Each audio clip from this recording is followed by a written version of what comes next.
Olá, pessoal!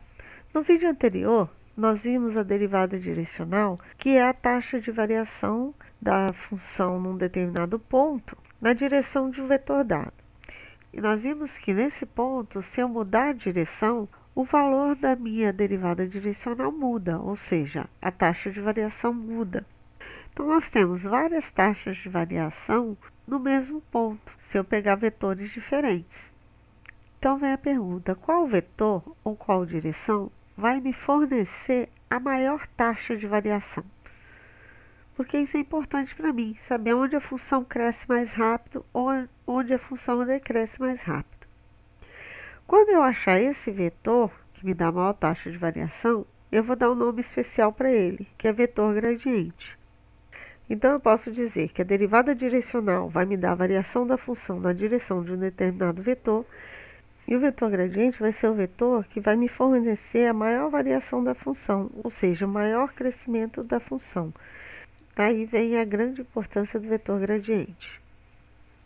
E como é que eu vou calcular o vetor gradiente? O vetor gradiente é o vetor cujas componentes é a derivada parcial em x e a derivada parcial em y. Então, aqui eu tenho, por exemplo, determinado ponto. Dependendo da direção que eu tomar, eu vou ter uma taxa de variação diferente. O gradiente é aquela direção cuja taxa de variação é a maior possível. Então, eu posso dizer que a função cresce mais rapidamente na direção do gradiente, decresce mais rapidamente na direção oposta ao gradiente, e ela vai ter variação zero na direção ortogonal ao gradiente.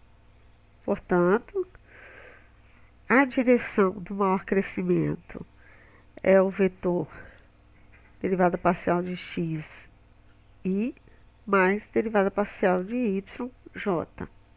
De maior decrescimento é o oposto, então basta eu trocar todos os sinais.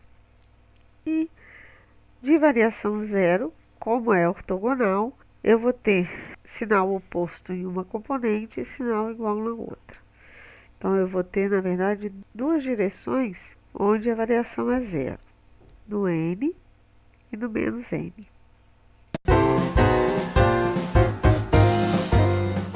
Então, vamos ao nosso primeiro exemplo. Encontre o gradiente da função f de x, y, z, x² mais y² menos 2z² mais zln de x no ponto 1, 1, 1. Para achar o gradiente, a primeira coisa que eu tenho que achar é a derivada. Então, vamos fazer a derivada parcial em x, aplicar no 1, 1. Derivada parcial em x é 2x mais 0 menos 0 mais z vezes 1 sobre x. Então, é 2x mais z sobre x. Substituindo 1 no lugar do x e 1 no lugar do z, tenho 3.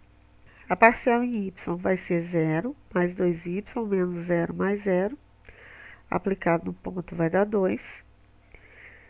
E a parcial em z vai ser 0 mais 0 menos 4z mais 1 ln de x.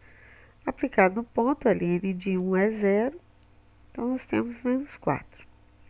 Portanto, o vetor gradiente vai ser o vetor 3i mais 2j menos 4k.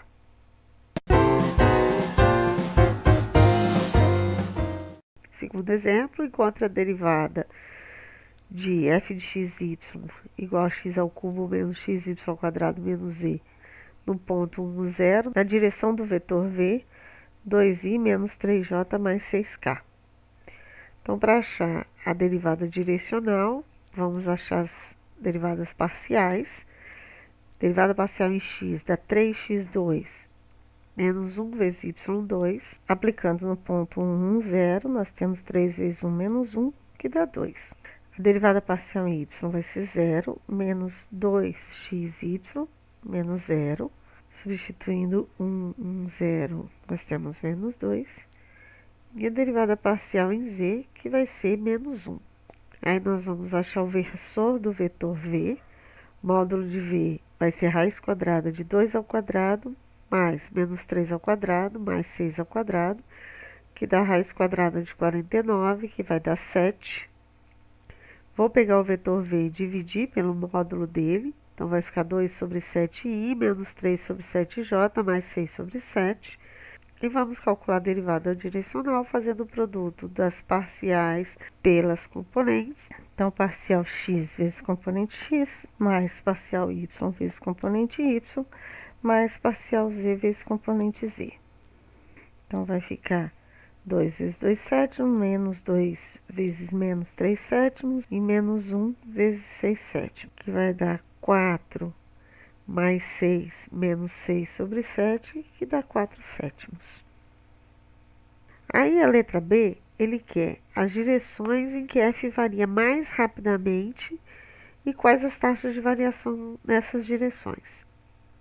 A função cresce mais rapidamente na direção e sentido do vetor gradiente, e ela decresce mais rapidamente na direção e sentido oposto ao vetor gradiente.